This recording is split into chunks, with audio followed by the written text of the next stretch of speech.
YCP మహిళా నేత Sharmila case విచారణలో సైబర్ క్రైమ్ పోలీసులు పురోగతి సాధించారు. సామాజిక మాధ్యమాలు వేదికగా షర్మిలను అప్రతిష్ట పాలు చేసేందుకు జరిగిన కుట్రను సీసీఎస్ పోలీసులు ఛేదించారు.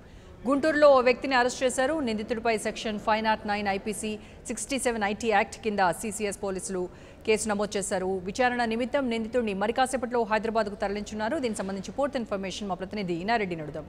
ఇనారెడ్డి, షర్మిల కేసులో ఎవరైతే ఇవన్నీ సోషల్ మీడియా వేదికగా ఎవరైతే ఇలాంటివన్నీ కామెంట్స్ పెడుతున్నారో, వీడియోస్ పోస్ట్ చేస్తున్నారో అతన్ని అరెస్ట్ చేసినట్టుగా తెలుసు. అతన్ని ఎప్పుడు హైదరాబాద్కి తీసుకొస్తారు? పూర్తి ఇన్ఫర్మేషన్ ఏంటి? రోజా, వైఎస్ షర్మిలకు సంబంధించి గుంటూరు వేదికగా ఆమె మీద సామాజిక మాధ్యమాలను ఆధారంగా చేసుకుని అసభ్యంగా మెసేజ్లు చేయడం, ఆమెను క్యారెక్టర్ ని డివియేషన్ చేస్తూ వాళ్ళు చేస్తున్న పోస్టుల ద్వారా ఆమెకు ఇబ్బంది కలిగించే కుట్ర పన్ని పోస్టులు చేయడము, తర్వాత దీంట్లో వైఎస్ షర్మిలనే టార్గెట్ చేసుకుని ఈ గుంటూరులో పేరిశెట్టి వెంకటేష్ అనే వ్యక్తిని హైదరాబాద్ సెంట్రల్ క్రైమ్ పోలీసులు అదుపులో తీసుకున్నారు. అయితే ఇతను విఆర్ కాలేజీలో ఎంపీ చదువుతున్నట్టుగా తెలుస్తా ఉంది. అయితే ఇతను స్వస్థలం గుంటూరు జిల్లా తెనాలని చెప్పి తెలుస్తా ఉంది. అలానే గూగుల్ సంబంధించిన ఐపీ అడ్రస్ ద్వారా నిందితులు చేసినట్టుగా సీసీఎస్ పోలీసుల దగ్గర నుంచి మనకు సమాచారం అంతా. దీంట్లో ప్రధానంగా ఇతని మీద 509 అలాగే ఐటీ యాక్ట్ 67 కింద కేసు నమోదు చేసుకుని దర్యాప్తు చేస్తున్న నేపథ్యంలో రేపు హైదరాబాద్ తీసుకొచ్చి కోర్టులో హాజరుపరిచే అవకాశం కనిపిస్తా ఉంది.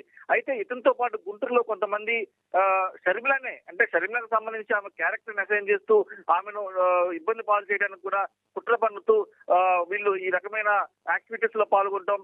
దీంట్లో ప్రధానంగా సోషల్ మీడియాలో పలు రకాల పోస్టులు క్రియేట్ చేస్తూ వాళ్ళు ఈ రకమైన షర్మిల మీద అసభ్యకరమైన పోస్టులు చేస్తున్న కూడా సీసీఎస్ పోలీసులు గుర్తించారు. అయితే ఇప్పుడున్న అత్యాధునికమైన టెక్నాలజీ అనేది వాళ్ళు ఎక్కడుంది ఏందనే దాని మీద ఇప్పటికే యూట్యూబ్ అలాగే గూగుల్ సంబంధించిన అఫీషియల్ కంపెనీకి లెటర్స్ రాయడం, తర్వాత వారి ద్వారా ఇన్ఫర్మేషన్ సేకరించిన పోలీసులు గూగుల్ మ్యాప్ లో గూగుల్ ఐపీ అడ్రస్ ద్వారా వాళ్ళు ఎక్కడి నుంచి పోస్టులు చేస్తున్నారు, ఎవరెవరు దీంట్లో ఇన్వాల్వ్మెంట్ ఉన్నారు, తర్వాత కరెక్ట్ గా ఎగ్జాక్ట్ గా ఎక్కడి నుంచి ఈ పోస్టులు అనేవి మొట్టమొదటిగా ఈ పోస్టులు పోస్ట్ అయినాయి అని చెప్పేసి దాని మీద పక్కా సమాచారం తోటి సీసీఎస్ పోలీసులు ఈ వెంకటేష్ అనే వ్యక్తిని అరెస్ట్ చేయడం జరుగుతా ఉంది.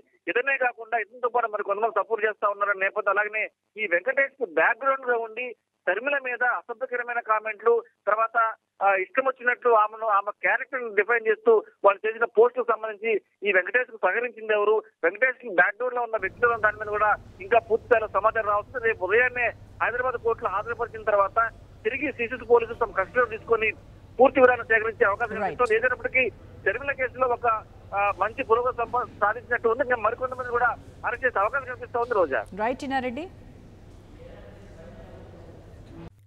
For more updates, please subscribe 99 TV Telugu.